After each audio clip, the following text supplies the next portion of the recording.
Krishna ji, Ramban district से एक मामला सामने आया था। अभी कुछ दिन पहले ही जो है एक व्यक्ति ने, एक बेनिफिशियरी ने जो है ग्रीवेंस सेल में डाला कि मेरे को जो कैरेज चार्जेस जिसकी आपने बात की वो अभी तक नहीं मिला है। 2020-21 में कहीं उसने बेनिफिट उठाया होगा उस स्कीम का, वो कैरेज चार्जेस उसको नहीं मिले हैं। और उसको जवाब मिला कि आपका जो कैरेज चार्जेस है जितने भी लोग हैं सबको दे दिया गया है और गाड़ियों के नंबर वहाँ पे दिए गए। लेकिन जब उन गाड़ियों के नंबरों को वेरीफाई किया गया, एक गाड़ी लोड केरल थी, वो 2016 में जो है स्क्रैप हो चुकी थी और उस गाड़ी का नंबर वहाँ पे दिया गया। और कुछ स्कूटीज़ का, कुछ पैसेंजर गाड़ियों का, बाइक्स का नंबर वहाँ पे दिया गया। ग्रीवेंस सेल में ये बात जो है उन्होंने शेयर की कि हम सही हैं, हमारे डिपार्टमेंट सही है, हमने पूरा जो है कैरेज चार्जेस जो है वो दे दिए हुए हैं।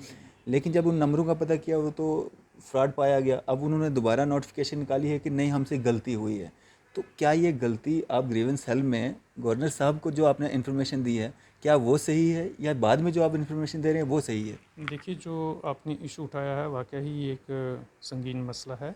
मेरे नोटिस में पहले ये नहीं था, अभी आपने मेरे नोटिस में लाया है। मैं डिस्ट्रिक्ट चीफ हस्बेंड्री ऑफिसर की एक्सप्लेनेशन कॉल निकालूंगा और इसमें इंक्वायरी करेंगे।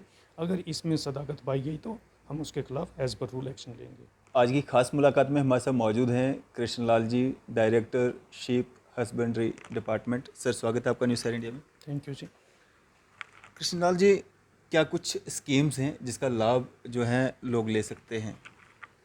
देखिए, गवर्नमेंट की ये मंशा है कि हमने अपने फार्मर्स की इनकम जो है ये दुगनी करनी है, तो उस कड़ी में शीप हस्बेंड्री डिपार्टमेंट का बड़ा अहम रोल है। तो शीप हस्बेंड्री डिपार्टमेंट की जो आज की सबसे इम्पॉर्टेंट स्कीम है वो है इंटीग्रेटेड शीप डेवलपमेंट स्कीम। इसमें शीप हस्बेंड्री डिपार्टमेंट अपने जो ब्रीडर्स हैं, अपने फार्मर्स हैं, उनको यूनिट्स देता है। तो इस स्कीम में तीन किस्म के बेनिफिट हैं। ये यूनिट्स हैं। एक यूनिट पार्टिसिपेटरी मोड में है, जिसमें कि हम इस साल सिर्फ बीपीएल और इकोनॉमिकली जो वीकर सेक्शंस हैं हम उनको यूनिट देंगे। तो उसमें जो बेनिफिशियरी है उसका बीपीएल का होना या इकोनॉमिकली वीकर सेक्शन कम्युनिटी से बिलोंग करना ज़रूरी है। इस स्कीम में क्या है कि 10 भेड़ या बकरियों का यूनिट हम बेनिफिशियरी को फ्री ऑफ कास्ट देंगे। उसमें हम उससे कोई कास्ट नहीं लेंगे।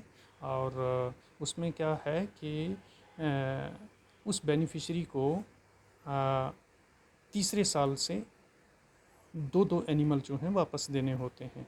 तो उसमें मंशा ये होती है कि जब हम नंबर ऑफ़ यूनिट्स बनाते हैं तो दो दो एनिमल इकट्ठे करके फिर हम क्या करते हैं, एक यूनिट्स और बनाते हैं। तो जो दूसरा जो जिसको ज़रूरत होती है यूनिट की, तो हम वो यूनिट बना के उसको दे देते हैं। इस साल में दूसरी जो स्कीम है वो है सब्सिडी मोड पे यूनिट देना। तो सब्सिडी मोड में क्या है कि 20 भेड़ या बकरियों का यूनिट हम देंगे। लेकिन ये यूनिट हम उन एनिमल्स का देंगे जो कि बाहर की स्टेटों से हमने अपनी यूटी में इंडक्ट करनी है। जी। जैसे हमारी सिमिलरली जो एग्रो क्लाइमेटिक कंडीशन वाली स्टेट हैं, जैसे हिमाचल प्रदेश है या उत्तराखंड है। जब बकरियों के लिए हमारा पंजाब में जो पीतल बकरी वहाँ पाई जाती है, या जमुनापारी बकरी है, सिरोही ब्रीड की बकरी है, ये हरियाणा में पाई जाती है। तो हम उन बकरियों के या भेड़ों को हम इंडक्ट करके उनके यूनिट बनाएंगे। ये 20-20 एनिमल्स का यूनिट रहेगा। इसमें 50% सब्सिडी है, 50% बेनिफिशियरी को देना है और 50% जो है वो सरकार की तरफ से होगा। मज़ीद इसमें यह है कि जो 50% ट्रांसपोर्टेशन का कास्ट है और 50% इंश्योरेंस जो है वो सरकार देगी फर्स्ट ईयर के लिए, और 50% जो बेनिफिशियरी को बियर अप करना पड़ेगा। दूसरा ये है, तीसरा इसका हिस्सा ये है कि हमारे यूटी में, खासकर मैं जम्मू डिवीज़न की बात करूँगा, मैक्सिमम शेयरिंग जो होती है वो मैनुअल हाथ से होती है। बिल्कुल। तो उसमें काफ़ी टाइम लगता है, थोड़ा सा एनिमल के लिए थोड़ा सा रिस्की भी रहता है, और उसमें जो परफॉर्मेंस है वो शेयरिंग करने वाले की बहुत कम रहती है। तो इस साल हमने शेयरिंग यूनिट्स के लिए भी हर डिस्ट्रिक्ट वाइज कुछ शेयरिंग यूनिट्स रखे हैं।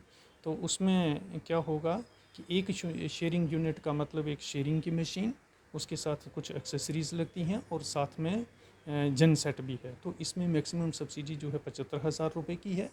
तो जो भी हमारा बेनिफिशरी होगा, इस स्कीम का बेनिफिट लेगा, उसको 75,000 की हम सब्सिडी देंगे, या फिर जो यूनिट कास्ट होगी उसका 50%।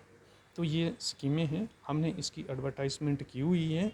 एडवर्टाइजमेंट के अलावा हमने सभी डिप्टी कमिश्नर साहिवान को भी लिखा है, हमने अपने जितने भी DSHOs हैं उनको लिखा है, हमने ये PRIs के थ्रू भी इस स्कीम को ज़्यादा से ज़्यादा लोगों के नॉलेज में लाने की कोशिश की है। डिप्टी कमिश्नर साहिवान को हमने ये रिक्वेस्ट की है कि अपने जो फील्ड का उनका अमला है, SDM साहिवान हैं, तहसीलदार साहिवान हैं, या पटवारी जो उनके फील्ड में रहते हैं और उनका पब्लिक के साथ बड़ा क्लोज लाइजान रहता है, वो इस स्कीम को प्रोपागेट करें और ज़्यादा से ज़्यादा लोग आगे आएँ। सर, ये जो स्कीम्स आपने बताई हैं, इनकी कोई समय सीमा है या ये लगातार चलती रहेंगी? ये इसी साल के लिए हैं, ये पिछले साल भी थी। हर साल के बाद इस स्कीम का रिव्यू होता है। पिछले साल इस यही इंटीग्रेटेड शिप डेवलपमेंट स्कीम थी, पर इसका स्वरूप कुछ और था, और इस साल गवर्नमेंट ने उसमें कुछ चेंजेस किए हैं। चेंजेस किए हैं? जी, तो मतलब ये इस साल 2022 दिसंबर तक चलेगा? ये स्कीम जो है हमारा चूँकि फाइनेंशियल ईयर रहता है, तो ये मार्च तक चलेगी। मार्च तक चलेगा? जी, जी, जी। तो सर, इसमें तरीका क्या रहता है? किसी ने अगर अप्लाई करना है तो क्या तरीका रहता है, क्या फॉर्मेलिटीज़ रहती हैं?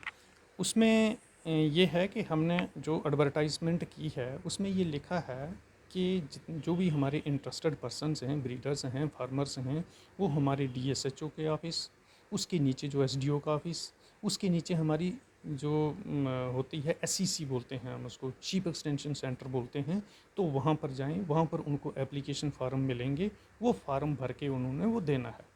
अब इसमें क्या लगाना है, उन्होंने साथ में अपना, अगर कोई BPL कैटेगरी से बिलोंग करता है तो BPL का सर्टिफिकेट लगाएगा, अगर इकोनॉमिकली वीकर सेक्शन कैटेगरी से बिलोंग करता है वो लगाएगा, ST का है वो लगाएगा, SC का है वो लगाएगा, और अपना राशन कार्ड या डोमिसाइल सर्टिफिकेट लगा दे तो सफिशिएंट है। तो सर, ये सारा मतलब ऑनलाइन है या डॉक्यूमेंट्स बाय हैंड जमा कराने हैं? इसमें चूँकि हमारा जो मैक्सिमम ब्रीडर्स जो हैं वो पहाड़ों पे रहते हैं, हम्म, और ऑनलाइन अभी इतनी ज़्यादा सुविधा उनको जानकारी नहीं रहती है कि वो ऑनलाइन पोर्टल पे अप्लाई करें। करें। तो अभी तो हम उनसे मैनुअल में ही एप्लीकेशन फार्म ले रहे हैं, और डिस्ट्रिक्ट लेवल पे एक कमेटी बनी है हेडेड बाय द DSHO, वो उन फार्म्स को जितने भी आएंगे उनको स्क्रूटिनाइज करेगी और उसके बाद वो सिलेक्शन करेगी। तो अभी तक की अगर हम बात करें, इस साल में कितने लोग हैं जिन्होंने इस स्कीम्स का, इन जो भी आपने स्कीम्स बताई 3-4, तो इनका लाभ उठाया? अ, देखिए, ये स्कीम तो चेंज होती रहती है। अभी तो हमने इस साल के लिए एडवर्टाइज़ किया है, और एडवर्टाइजमेंट की अभी डेट है, 1 महीने के हमने डेट उसमें रखी है। तो अभी उसके रिस्पांस जो है अभी पब्लिक से आ रहे रहा हैं। है, जी। उसके बाद ही हम बता पाएंगे कि एक्चुअली कितने लोग इस स्कीम का इस साल के लिए बेनिफिट उठाना चाहते हैं। ये पूरा मतलब पूरे J&K में स्कीम्स लागू की गई हैं? हाँ, पूरे J&K में है, कश्मीर डिवीज़न में भी है, जम्मू डिवीज़न में भी। जी। कृष्णा जी, रामबन डिस्ट्रिक्ट से एक मामला सामने आया था अभी कुछ दिन पहले ही। जो है एक व्यक्ति ने, एक बेनिफिशियरी ने जो है ग्रीवेंस सेल में डाला कि मेरे को जो कैरेज चार्जेस जिसकी आपने बात की वो अभी तक नहीं मिला है। 2020-21 में कहीं उसने बेनिफिट उठाया होगा उस स्कीम का, वो कैरेज चार्जेस उसको नहीं मिले हैं, और उसको जवाब मिला कि आपका जो कैरेज चार्जेस है जितने भी लोग हैं सबको दे दिया गया है, और गाड़ियों के नंबर वहाँ पे दिए गए। लेकिन जब उन गाड़ियों के नंबरों को वेरीफाई किया गया, एक गाड़ी लोड केरल थी, वो 2016 में जो है स्क्रैप हो चुकी थी, और उस गाड़ी का नंबर वहाँ पे दिया गया, और कुछ स्कूटीज़ का, कुछ पैसेंजर गाड़ियों का, बाइक्स का नंबर वहाँ पे दिया गया। ग्रीवेंस सेल में ये बात जो है उन्होंने शेयर की कि हम सही हैं, हमारे डिपार्टमेंट सही है, हमने पूरा जो है कैरेज चार्जेस जो हैं वो दे दिए हुए हैं। लेकिन जब उन नंबरों का पता किया वो तो फ्रॉड पाया गया। अब उन्होंने दोबारा नोटिफिकेशन निकाली है कि नहीं, हमसे गलती हुई है। तो क्या ये गलती आप ग्रीवेंस सेल में गवर्नर साहब को जो आपने इन्फॉर्मेशन दी है, क्या वो सही है, या बाद में जो आप इन्फॉर्मेशन दे रहे हैं वो सही है? देखिए, जो आपने इशू उठाया है वाकई ही एक संगीन मसला है। मेरे नोटिस में पहले ये नहीं था, अभी आपने मेरे नोटिस में लाया है। मैं डिस्ट्रिक्ट शीप हस्बेंड्री ऑफिसर की एक्सप्लेनेशन कॉल निकालूंगा और इसमें इंक्वायरी करेंगे। अगर इसमें सदाकत पाई गई तो हम उसके खिलाफ एज़ पर रूल एक्शन लेंगे। जी। तो सर जिस तरह से आए दिन मतलब लोगों के इल्ज़ामात भी रहते हैं कि हर डिपार्टमेंट का, भी ये नहीं मैं कहूँगा कि इसी डिपार्टमेंट में, हर डिपार्टमेंट में कहीं ना कहीं कुछ करप्शन के चार्जेस इल्ज़ामात लगते रहते हैं, उस पर रोक लगाने के लिए क्या कुछ कदम उठाए जा रहे हैं? देखिए, गवर्नमेंट की ज़ीरो टॉलरेंस पॉलिसी है।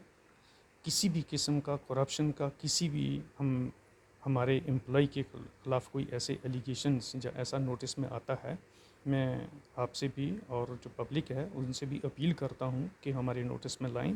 हम उसमें इंक्वायरी करेंगे और अगर वो सदाकत पाएगी तो हम सख्त से सख्त जो एक्शन होगा कानून के मुताबिक वो लेंगे। जी।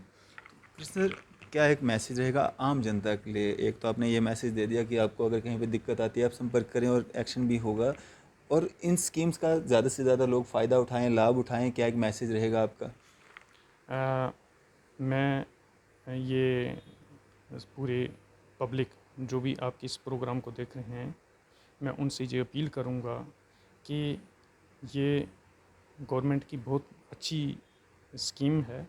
खासकर अनएम्प्लॉयड यूथ के लिए ये एम्प्लॉयमेंट देने का बहुत अच्छा ये एक प्रोग्राम है सरकार का। वो इस स्कीम में बढ़ चढ़ के हिस्सा लें, आगे आएँ और अपने यूटी की ही नहीं बल्कि देश की जो इकॉनमी है उसको इम्प्रूव करने और आगे बढ़ाने में अपना योगदान दें। दूसरा रहा जो आपने दूसरा इशू उठाया जो करप्शन का, मैं फिर ये रिट्रीट कर रहा हूँ कि इसमें ज़ीरो टॉलरेंस की पॉलिसी है। अगर किसी भी बेनिफिशरी से कोई भी हमारा शिप हस्बेंड्री डिपार्टमेंट का एम्प्लॉय किसी भी स्तर पे अगर कोई ऐसी डिमांड रखता है जो ऐसा जो कोई एक्शन लेता है, वो मेरे नोटिस में लाएं, हम उसमें उसके खिलाफ एक्शन लेंगे। सर ये जो स्कीम्स आपने बताई हैं, क्या इसमें कोई खास कैटेगरी के लोग ही इसमें अप्लाई कर सकते हैं या कोई भी बेरोज़गार जो है वो इन डॉक्यूमेंट्स दे करके जो है इस स्कीम्स का फ़ायदा उठा सकते हैं? इसमें जो पार्टिसिपेटरी मोड में स्कीम है, यूनिट्स हैं, उसमें सिर्फ वीपीएल कैटेगरी के या ईडब्ल्यूएस कैटेगरी के लोग अप्लाई कर सकते हैं। जो जिनके दूसरा, पास ये सर्टिफिकेट्स होंगे वो अप्लाई हाँ कर हाँ, सकते हैं, वो कोई अप्लाई भी? कर सकते हैं। कोई भी? हाँ हाँ, अप्लाई कोई भी कर सकता जी। है। ये भेड़ पालन का, ये हम ये नहीं कह सकते कि भेड़ पालना स्पेशल किसी के लिए? स्पेशल किसी का है। कोई भी हमारा ऐसा किसान भाई जो भेड़ नहीं पालता है और वो भेड़ पालना चाहता चाहता है है। तो वो उसमें अप्लाई कर सकता है, वो उस स्कीम का बेनिफिट ले सकता है। जो हमारी दूसरी स्कीम है, जो जैसे मैंने आपको पहले बनाया कि जो पार्टिसिपेटरी मोड की स्कीम है उसमें हमारी सिर्फ वही भाई जब बहनें अप्लाई कर सकते हैं जो कि बीपीएल कैटेगरी या इकोनॉमिकली वीकर सेक्शन से ताल्लुक़ रखते हैं। दूसरा जो हमारा सब्सिडी मोड में है उसमें वो स्कीम सबके लिए ओपन है। वो कोई भी उसमें किसी भी कैटेगरी का हो वो आके इस स्कीम का लाभ उठा सकता है। एपीएल वगैरह सब? कोई भी है, कोई भी उसमें आ सकता है। चलें, शुक्रिया हमारे साथ बातचीत करने के लिए, थैंक अपना यू कीमती जी, समय देने के लिए। Thank you ji, thank you. तो ये थे हमारे साथ Krishnalal ji, director sheep husbandry department. इसी तरह की मजीद अपडेट्स के लिए आप देखते रहे न्यूज़ एयर इंडिया। मैं अरफाज अहमद डैंग, कैमरामैन शाहनवाज के साथ।